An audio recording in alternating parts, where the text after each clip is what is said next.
দিদি কেমন খুলে বলতে কি দায়িত্ব চেকিং এর দায়িত্ব পালন আছে আপনার প্রাইভেট তো হ্যাঁ না একটা সরকারি তাছাড়া আমরা এখানে বলতে পারবো না মধ্যমানের এসেছে অপেক্ষাকৃত সহজ খরচা নেই না, সে তো যে কোনো প্রতিযোগিতামূলক পরীক্ষাতেই থাকে, তুলনামূলক সহজ মনে হয়েছে। এবার তো পড়ার সুযোগ তো আমাদের তো হয়নি, এখন দেখা যাক কি হয়। কেন মনে হয় মানে তুলনামূলক সহজ মনে হলো, আমার ব্যক্তিগত মতামত তুলনামূলক সহজ মনে হলো। তো দুঃখ লাগছিল যে আমি বা আমরা যোগ্য শিক্ষকরা আমরা বিদ্যালয়ে এই পরীক্ষার ইনভিজিলেটর থাকার কথা, সেইখানে মাথা নিচু করে পরীক্ষা দিলাম, আবারও সেই একই পরীক্ষা।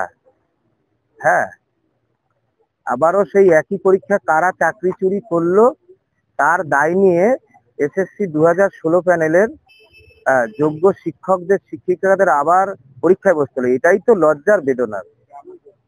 যারা ইনভিজিলেটর তাদের সঙ্গে আমরা পরীক্ষা দিচ্ছেন, তারা আছে আপনার সতীর্থ, এই কিছু ঠিক আছে, আমার পরিচিত অনেকেই আমি তো এই এলাকারই ছেলে, তো তারা তাদের দায়িত্ব পালন করছে।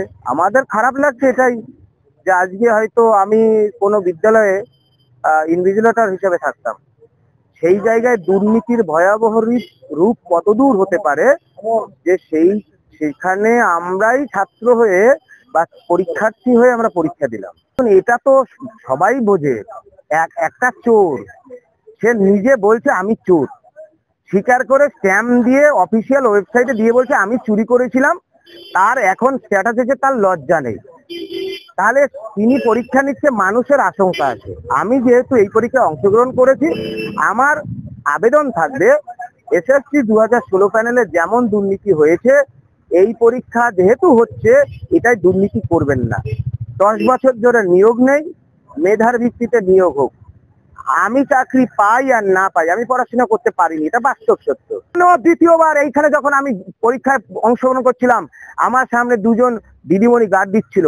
আজকে আমার থাকার কথা ছিল এইরকম স্কুলে, আমি যে স্কুলে শিক্ষকতা করি সেখানে পরীক্ষা সিট পড়েছে।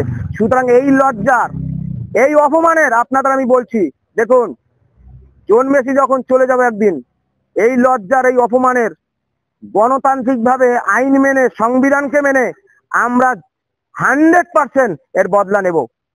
এই অন্যায়কে কোনোদিন মেনে নেব না। যে ধরনের প্রশ্ন এসছে তাতে ডিটেল পড়াশোনার কোনো দরকার পড়ে না, মানে যথেষ্ট প্রশ্ন সহজ হয়েছে। আমার সাবজেক্ট আমি বলতে পারি, আমার হলেরও যারা ফ্রেশার্সরাও এবং অন্যান্য সাবজেক্টেও খোঁজ নিলাম, তারাও বললো যে কোশ্চেন সহজ এসছে, অতএব কাট অফ হাই নামবে।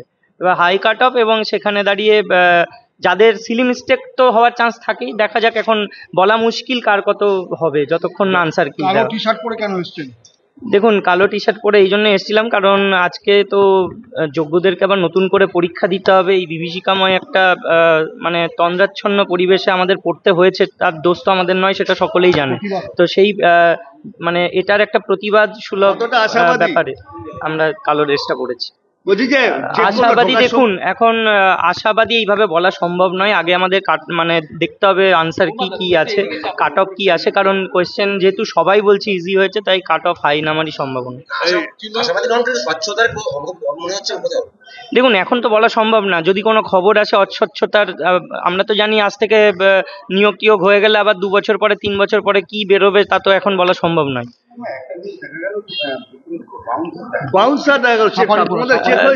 হ্যাঁ, চেকিং হয়েছে, থরলি চেকড হয়েছি। চেকিং সিকিউরিটি গার্ড বা বাউন্সার যারা ছিলেন, এখন তারা মানে স্কুলেরই যিনি হেড অফ দ্য ইনস্টিটিউশন তার মানে মানে সাইন্ড যে আই কার্ড সেটা পরেই তারা এটা করছেন। যারা বাউন্সাররা বা যারা সিকিউরিটি গার্ডরা রয়েছেন, এবার তারা মানে কোনো সংস্থার মাধ্যমে নিযুক্ত নাকি কমিশন থেকে নিযুক্ত সেটা তো আমরা বলতে পারবো না। না, সাধারণত তো হয় না, স্কুলেরই সাধারণত সিকিউরিটি গার্ড বা টিচার তারাই থাকেন। না, চেক তো করা উচিত আমার মনে হয়, কারণ কি বাইরে থেকে কেউ অন্য কেউ এসে তারা কিভাবে পরীক্ষা দেবে না দেবে এটা তো এবার সেটা বলতে পারবো না, সেটা আমার ব্যাপারে আমার নলেজ নেই। মেয়ে ব্ল্যাক কালারের হয়েছে, ভালো করে পড়লে ভালো করে পাবে। তবে খুব ভালো প্রশ্ন হয়েছে, আমার সাবজেক্ট যেহেতু জিওগ্রাফি, মোটামুটি ঠিক আশাবাদী, এখন হোপ ফর বেস্ট।